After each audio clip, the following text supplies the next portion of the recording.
Hello everyone, welcome to job study. আজকের ক্লাসটি onward সম্পর্কে, বিভিন্ন গভর্নমেন্ট বা পরিচালনার যে অনওয়ার্ড এবং গভর্নমেন্ট রিলেটেড যে অনওয়ার্ড সে বিষয়ে আজকের ক্লাসটি। তো বন্ধুরা, তোমরা লক্ষ্য করো ক্লাসটি এবং আশা করি এখান থেকে তোমরা পরীক্ষায় কমন পাবে। চলো প্রথমে শুরু করা যাক। তো দেখো, প্রথমে আছে গভর্নমেন্ট বাই মব। তাহলে মব মানে কি? মব মানে আমরা জানি জনতা। তো এখানে দেখো অটোক্রেসি, অটোক্রেসির বাংলা হচ্ছে স্বৈরাতন্ত্র। স্বৈরাতন্ত্র। এখানে কি আছে? অ্যারিস্টোক্রেসি অর্থাৎ অভিজাত তন্ত্র। আর তারপরে আছে মবক্রেসি অর্থাৎ জনতা কর্তৃক শাসন। আর শেষে আছে মোনার্কি অর্থাৎ রাজতন্ত্র।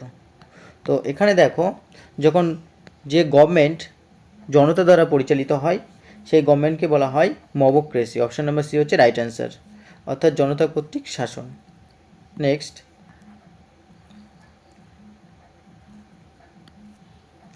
গভর্নমেন্ট বাই নোবেল পিপল অর্থাৎ মহান মানুষদের দ্বারা পরিচালিত যে গভর্নমেন্ট তাকে কি বলা হবে? তো দেখো, অটোক্রেসি হচ্ছে স্বৈরতন্ত্র, এটা হবে না। অ্যারিস্টোক্রেসি এটা হচ্ছে অভিজাত মানুষদের দ্বারা পরিচালিত, সুতরাং অপশন নম্বর বি হবে রাইট অ্যান্সার।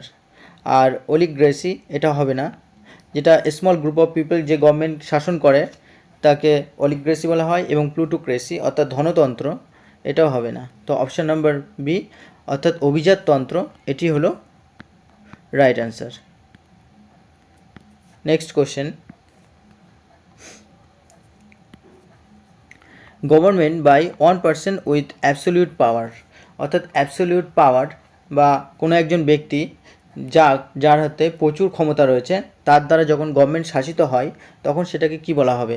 দেখো, এখানে আমরা দেখব যে মোনার্কি মানে রাজতন্ত্র হবে না, ফিউডালিজম হচ্ছে সামন্ততন্ত্র হবে না, আর প্লুটোক্রেসি হচ্ছে ধনতন্ত্র, এটা হবে না। দেখো, অটোক্রেসি আমরা এইভাবে মনে রাখতে পারি যে কোনো একজন ব্যক্তি ধরো অটো চালাচ্ছেন এবং তিনি তার নিজের ইচ্ছে মতো চালাচ্ছেন। এই ক্ষেত্রেও কোনো একজন ব্যক্তি গভর্নমেন্ট চালাচ্ছেন, তিনি তার নিজের ইচ্ছে মতো চালাচ্ছেন, অর্থাৎ স্বৈরাচারী বা স্বৈরাতন্ত্রের বিষয়টা আসে। নিজের ইচ্ছে মতো যখন চালানো হয় তখন সেটাকে বলা হয় স্বৈরাতন্ত্র। স্বৈরাতন্ত্র। তাহলে এখানে সঠিক উত্তর হচ্ছে অটোক্রেসি অর্থাৎ স্বৈরাতন্ত্র। নেক্সট,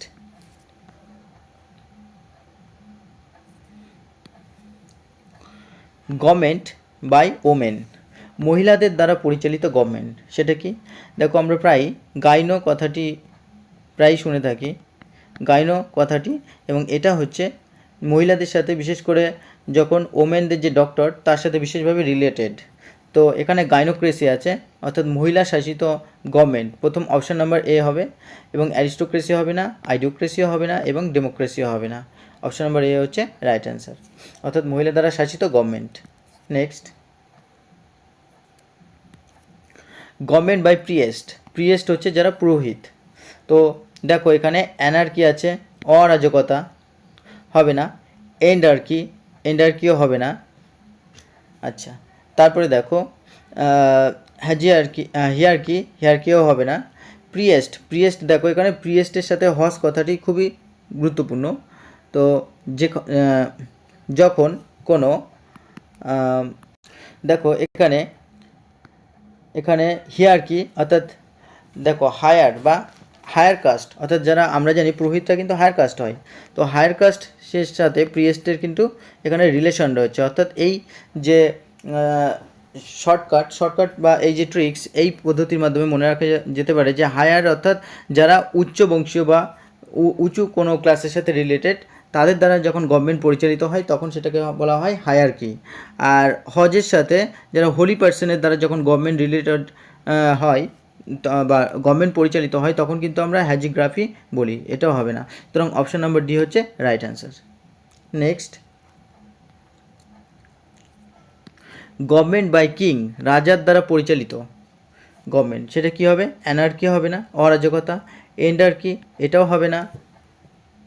আচ্ছা, এটা হচ্ছে কেন্দ্রীয়তন্ত্র, এটা হবে না। অটোক্রেসি, স্বৈরতন্ত্র, এটা হবে না। মোনার্কি অর্থাৎ রাজতন্ত্র, অপশন নাম্বার ডি হচ্ছে রাইট অ্যান্সার।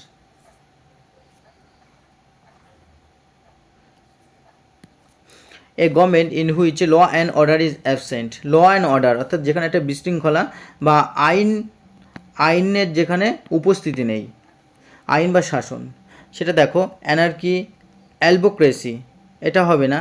অ্যানার্কি এটা হচ্ছে অরাজকতা বা নৈরাজ্য, এটাই হবে। আর রাজতন্ত্রটা হবে না এবং অলিগ্রেসিও হবে না। তাহলে অ্যানার্কি বা অরাজকতা, যেখানে ল অ্যান্ড অর্ডার অ্যাবসেন্ট থাকে সেখানে বিশৃঙ্খল বা অরাজকতার সৃষ্টি হয়, সুতরাং অ্যানার্কি হচ্ছে right answer. Next, rule by lords, মহান মানুষদের দ্বারা যখন পরিচালিত হয় তখন সেই গভর্নমেন্টকে কী বলা হবে? অটোক্রেসি হবে না, মোনার্কি হবে না, রাজতন্ত্র হবে না, ফিউডালিজম, সামন্ততন্ত্র। সুতরাং এখানে অপশন হচ্ছে সামন্ততন্ত্র। তাহলে যে গভর্নমেন্ট বাই রুল বাই কি লর্ডস, মহান মানুষদের দ্বারা পরিচালিত, সেটা হচ্ছে সামন্ততন্ত্র। আর বিলিজেন্টরা হচ্ছে যুদ্ধ, সবসময় যুদ্ধে যারা যুক্ত থাকেন, সুতরাং এটা হবে না। Next, A government in which a decision making is centralised. Decision making centralised অর্থাৎ কোনো এক জায়গা থেকেই সমস্ত ডিসিশন নেওয়া হয়, অর্থাৎ কোনো কিছুকে কেন্দ্র করে বা কোনো এক কেন্দ্র থেকেই সমস্ত ডিসিশনগুলো যখন নেওয়া হয় তখন সেটাকে কি বলা হয়?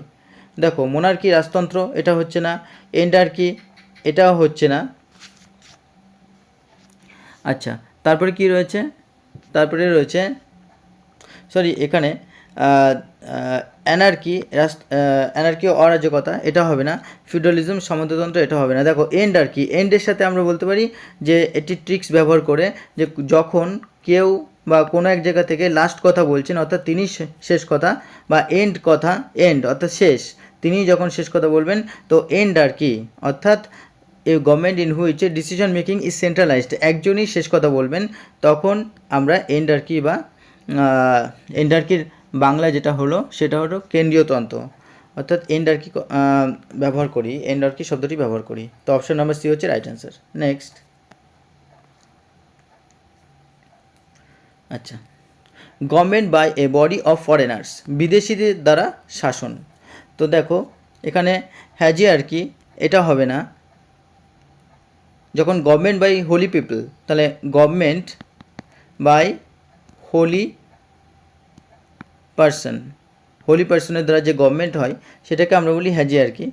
আর অ্যানার্কি হচ্ছে যেখানে ল অ্যান্ড অর্ডার অ্যাবসেন্ট থাকে, এটাও হবে না। আর জেনোক্রেসি, তো জেনোক্রেসি কথার অর্থ কী? দেখো, জেনোক্রেসি কথার অর্থ হলো যে ফরেনার্সরা যখন এ বডি অফ ফরেনার্স বা বিদেশতন্ত্র, যেটা আমরা বলি বিদেশি লোকেদের দ্বারা পরিচালিত গভর্নমেন্ট, সেটা হচ্ছে জেনোক্রেসি। এখানে অপশন নাম্বার সি হচ্ছে রাইট অ্যান্সার। আর অটোক্রেসি, এটা তো হবে না, স্বৈরতন্ত্র। সুতরাং এই হলো আজকে কিছু গুরুত্বপূর্ণ ওয়ার্ড। বন্ধুরা, তোমাদের যদি ক্লাসটি ভালো লেগে থাকে, আরও এরকম অনেক নতুন নতুন ক্লাস নিয়ে আসবো, অন্য নতুন নতুন ভিডিও নিয়ে আসবো। তো অবশ্যই যারা নতুন তারা সাবস্ক্রাইব করো চ্যানেলটিকে, পাশে থেকে বেল আইকনটিকে অবশ্যই প্রেস করে রেখো, যাতে যখনই নতুন ভিডিও আপলোড হবে তৎক্ষণাৎ তোমাদের কাছে পৌঁছে যাবে। এবং চ্যানেলটিকে শেয়ার করো যত পারো। Thank you for watching this video.